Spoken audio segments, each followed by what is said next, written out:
گفتگومون رو ادامه میدیم در صدبرگ با آقای دکتر مسعود عارف نظری، متخصص جان و روان، چی بگیم؟ جسم و جان، ترانسپرسونال سایکولوژی. بله. بسیار خوب. خب بریم بحثمون شروع کنیم در 6 دقیقه‌ای که فرصت داریم. من میخوام ارجاع بدم به این کلیپ زیبایی که پخش شد. صدای طبیعت. صدای طبیعت در طبیعت شنیده میشه. در زندگی شهری غوغای شهرنشینی شنیده میشه. اما ما صدای طبیعت رو میتونیم در یک جای بسیار بسیار بسیار نزدیک بشنویم. کجا؟ در معبد بدنمون. صحبت هایی که من اینجا برای بینندگان محترم آماده کردم در طول برنامه‌های صدبرگ این است که چگونه با گوش فرا دادن به صدای بدنمون بتونیم اون ریتم طبیعی زندگی رو از غوغای مصنوعی تحمیل شده زندگی شهرنشینی تفکیک بکنیم و بر اساس اون ریتم بریم جلو. میشه؟ یعنی کار عملیاتیه یا فقط یه چیز در کتاب‌های شما؟ آب دریا رو اگر نتوان کشید هم به قدر معرفت بتوان چشید. قطع یقین اون درجه عالی گوش فرا دادن به ریتم طبیعی ارگانیسم یا بدن که میشه گفت گوش فرا دادن به اون ندای درون یا به اون سروش غیبی یا به اون صدای الهی یا هر چیزی که بخوایم اسمش رو بگذاریم، اون درجه از روشندلی رسیدن سخته. یک عمر تلاش و ممارست لازم داره. اما واقعیتش این است که میشه این گام ها رو برداشت. یعنی شما میتونید راهکارهای کوچیکی ارائه بدین برای اینکه ما بتونیم یک کوچولو بریم جلو. دقیق. اصلا هدف ما در این قسمت، در این برگ از مجله صدبرگ اینه که در حد کوچکی یک سری قطب‌نما و نقشه و وسایل اندازه‌گیری و ارزیابی بدیم به بینندگان عزیز که بتونن در مواقعی با رجوع به اون به هوشمندی بدنشون مراجعه کنن. خب چه بکنیم امشب؟ امشب چه بکنیم؟ من امشب اجازه میخوام که یه مقدار مقدمه بگم.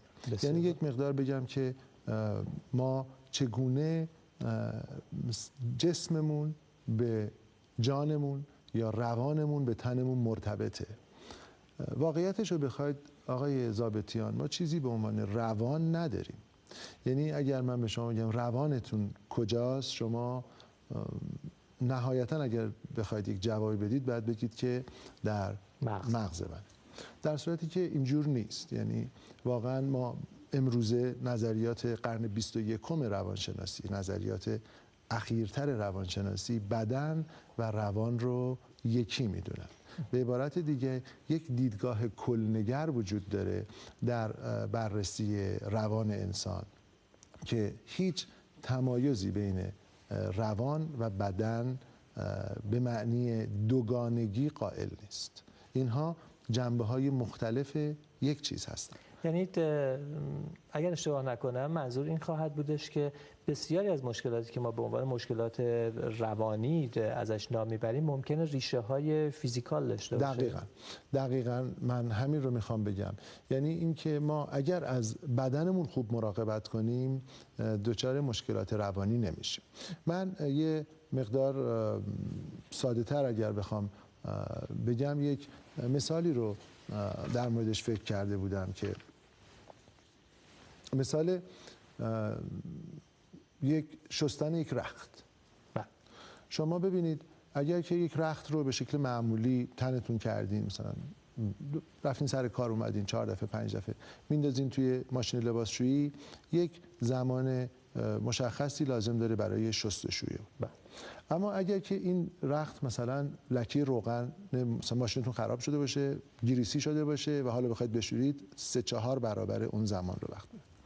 بدن ما اگر که فعالیت‌های طبیعی خودش رو بکنه، یک انرژی روانی مشخصی رو لازم داره برای اینکه این فعالیت‌های روانی، این فعالیت‌های جسمانی، این خستگی فیزیکی، این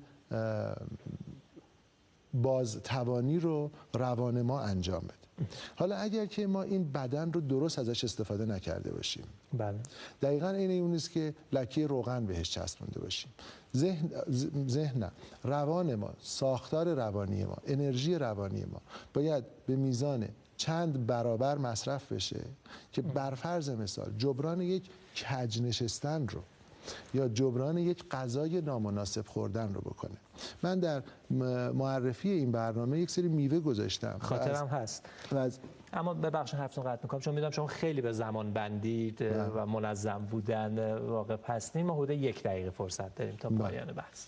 پس من فقط این رو خدمتتون بگم که ما در این برنامه ها دنبال این هستیم که 1 بار اضافه رو از روی بدنمون برداریم، 2 ظرافت‌ها و ظرفیت‌های شناخته شده و ناشناخته بدنمون رو بهتر بشناسیم و بتونیم با تنظیم اون وفور رو در زندگیمون جاری بکنیم تا بتونیم نیک و آرام زندگی بکنیم انشالله.